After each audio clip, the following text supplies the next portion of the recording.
కొద్దివైపు పైనుంచి చేసేలా ముందుకెళ్ళడానికి సంసిద్ధంగా ఉన్నాం. మేము దాన్ని కట్టుబడి ఉన్నాం. ముఖ్యంగా లా అండ్ ఆర్డర్ చాలా క్షీణించిపోయింది.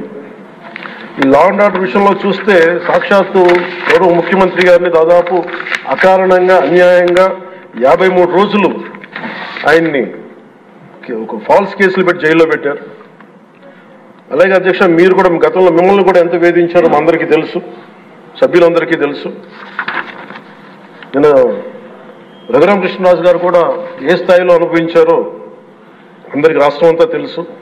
కానీ చాలా పెద్ద మనసుతోటి ఆయన వస్తే చాలా మనసు విప్పి నవ్వుతూ మాట్లాడటం చాలా ఆనందం కలిగించింది.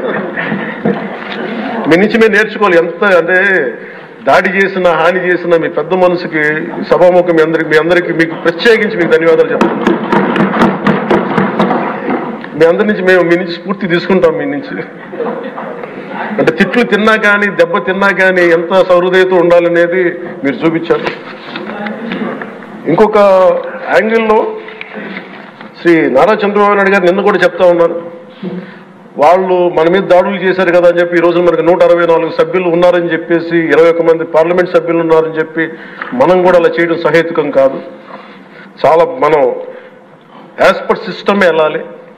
నిన్న కూడా చాలా మంది సభ్యులు మా మీద దాడులు జరుగుతూ ఉన్నాయి, మా మీద బెదిరిస్తున్నారు, ఈ రోజుకి ఓడిపోయి కూడా ఇంకా మన కూటమి సభ్యులందరి మీద బెదిరిస్తున్నారు అని అంటే చంద్రబాబు నాయుడు గారు ఒకటే చెప్పాను, మనం అలాంటి వాటికి నేను విరుద్ధం. మీరు అలా కనుక కాదు, సిస్టమ్ని కాదని కనుక మీరు చేస్తే మీరు నాకు దూరం అవుతారని చెప్పి చాలా స్పష్టంగా చెప్పారు. అది నాకు కూడా చెప్పారు, అది మీకు కూడా వర్తిస్తుందని చెప్పి ఖచ్చితంగా చంద్రబాబు గారు చెప్తాను. ఈ దృష్టిలో ఖచ్చితంగా దాన్ని ఒళ్ళు దగ్గర పెట్టుకుని మేమందరం ఉంటాం sir. Will take your guidance very seriously and committedly sir.